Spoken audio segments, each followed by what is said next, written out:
Imagine being labeled as the new Roberto Carlos. But suddenly your status changes because you didn't meet the expectations set for you. This happened to the Canadian Alphonso Davies.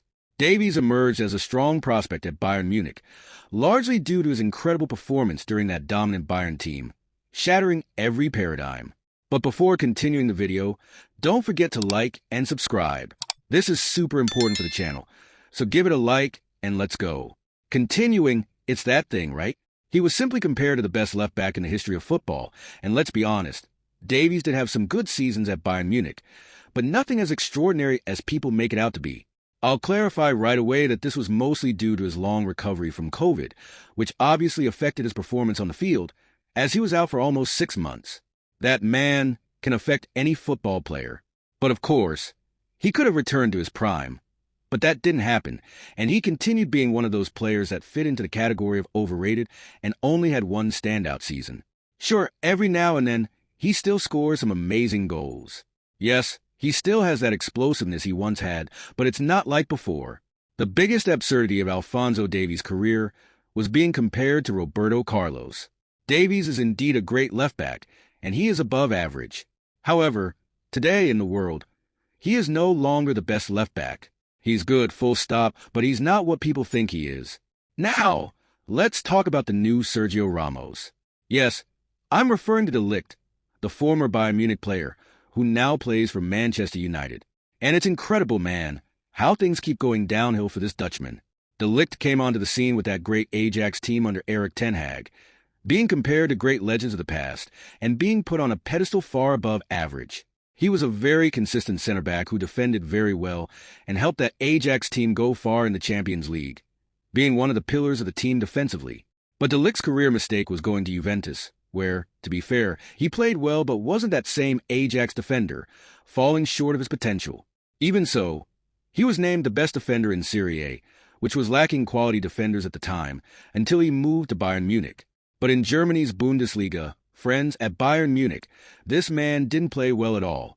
First, because the coach was Thomas Tuchel, who often benched De Ligt, partly due to his physical condition, which was no longer great. Sure, he had a few good games here and there, showing some significant improvement. The real problem, though, is that even when he played well in some matches, most of the time, he was on the bench and made too many mistakes. He even missed several important games in the 2023 to 2024 season due to his physical inconsistency, getting injured frequently and not taking advantage of the chances he had at Bayern. And even with Kompany's arrival, he was easily discarded from the main squad, which, in my opinion, was a mistake since Kimmich and Upamecano are much less consistent than De Ligt. Now, he's at Manchester United, which has become a graveyard for players, and he's also been delivering some questionable performances there. I remember De Ligt's frightening start, and I can't see him the same way today. I believe his biggest mistake was definitely going to Juventus, largely because he was still very inexperienced when he was at Ajax. Fitting into that famous case of a player who bit off more than he could chew. Unfortunately, my friends, if there's one player who's truly overrated in every sense of the word, that guy is Jack Grealish. He's one of the most fun players to follow off the pitch, but on the field, man, it's a disaster to watch. I can't handle it. My eyes bleed. I know he basically has a specific role in Guardiola's tactical system, but what happened to this guy is unacceptable. The man had an abrupt career decline, moving from Aston Villa to City for nothing less than 100 million euros, an absurd and wild amount of money, which only confirms Cristiano Ronaldo's controversial statement that any player nowadays is worth over 100 million euros. And it's true, considering it was one of the most expensive transfers of the time and one of the transfers that devalued the most over time. Jack Grealish at Aston Villa was incredible, man. He wasn't afraid to take players on. He simply dribbled past them and scored some very difficult goals. But at City, he was completely transformed into nothing in that playing style that slows down the game too much, with too much hesitation, and ends up with him passing the ball backward to a teammate. This kind of play is very typical of the current Grealish, which has turned him into a defensive winger, drawing basically two defenders toward him, creating a hole in the opposition's defense. But, my friends, this man was once considered the new Neymar, the English Neymar. He was even put on a pedestal higher than Neymar himself in England, with people saying Manchester City didn't need Neymar. At one point, Neymar was linked with City, but it didn't happen, and man, they had Grealish. They were comparing Grealish to Neymar. It's absurd. I don't even need to ask what you think about this madness, because you'll probably agree with me that it's a ridiculous comparison. And nowadays, man, Grealish just hesitates, passes the ball backward, and doesn't score any goals. Even in the 2022 season, he had some decent numbers, but in the 2023 to 2024 season, he was terrible. If I'm not mistaken, he only scored 5 goals and barely provided any assists, meaning he's a terrible player. And my friends, Pep Guardiola didn't turn this guy into a monster, no. And of course, we're missing a South American on this list, right? Is he Brazilian, Uruguayan, or Argentinian? Well, I've reserved the spot for Darwin Núñez, who's far from being a generational player and far from being a truly bad footballer. I actually like Darwin, but I can't defend this guy, especially after people compared him to the Comet. Darwin wasn't just compared to the Norwegian, but they suddenly claimed he was the new Luis Suarez, the new Cavani. Come on! Darwin Núñez came onto the scene as a fantastic prospect at Benfica around 2020 to 2021, scoring a ton of goals and being touted as the next Uruguayan star since both Cavani and Luisito Suarez were physically declining. The real problem was the comparisons and the expectations placed on him. It's crazy how high they set the bar for Darwin, especially after Liverpool bought him in 2022 for €80 million, an incredible sum of money. He was even more expensive than Haaland, who cost City less than Darwin did for Liverpool. And at first, it seemed worth it because he was indeed scoring some goals here and there, but he was also missing many. If you know anything about Liverpool, their fans raised expectations even higher after Darwin's initial performances.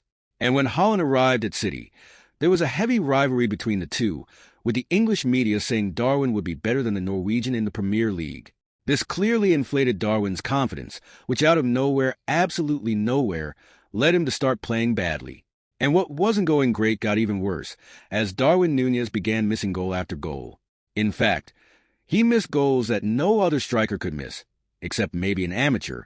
Soon, he became a bench player at Liverpool, and the fans completely lost patience with him. The truth is, they placed way too many expectations on him, putting him on a higher pedestal than he was ready for, and that ruined his career. Liverpool is already preparing for a potential sale of the Uruguayan in the next transfer window, looking for a more clinical striker. I don't know, man. Maybe they should try using a goalkeeper to score goals. And speaking of eternal promises, Ousmane Dembele is a perfect example of that. Time flies, my friends, and Dembele knows that all too well. I remember him at Borussia Dortmund when he was still very young, and it was clear, man, it was clear that he had good football in him. But he was highly overvalued.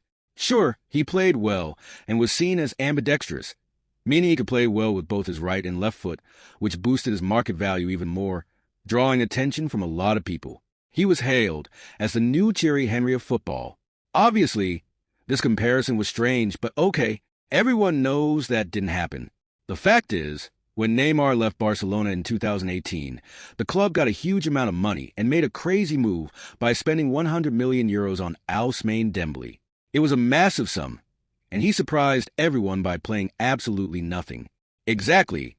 Dembele was a classic case of a super prospect who became an eternal promise. Barcelona's plan was to turn him into the new Neymar, but soon problems started arising, specifically with his adaptation to La Liga, which was terrible. He went completely unnoticed, scoring few goals and being totally mediocre. But the real downfall came between 2022 and 2023, as he struggled with numerous injuries. And the worst part of it all was his ingratitude toward Barcelona, which gave him full support while he was injured, only for him to betray the club the following season by moving to Paris Saint-Germain and enforcing the law of the X against Barcelona in the Champions League. Yeah, man, he didn't play at all for Barcelona, but against Barcelona. Now that's a different story, right? The hype around Dembele was insane, and he never lived up to the expectations placed on him. Over time, he got worse and worse, and if before he was ambidextrous, today he can't shoot well with either foot, with very questionable numbers for a winger, scoring a mere 62 goals in over 200 matches for the Catalan club. And now at PSG, his performance has dropped even further, becoming one of the most overrated players ever. There are some who defend him, right? But I don't, man. Dembele is really bad, and people say he's ambidextrous. He's not ambidextrous at all. And to wrap up this video with a bang, I'll leave you with a case of a goalkeeper who has a track record full of mistakes, being one of the biggest letdowns of recent years, and in my opinion, the most overrated Gianluigi Donnarumma. Donnarumma emerged at AC Milan as a promising talent, seen as the future goalkeeper of the Italian national team, especially as Buffon's performances started to decline each season with both the national team and Juventus. Donnarumma was the perfect goalkeeper to lock down the goal for years to come, especially after his excellent Euro 2021, where he was a hero for Italy in the final against England, making crucial penalty saves.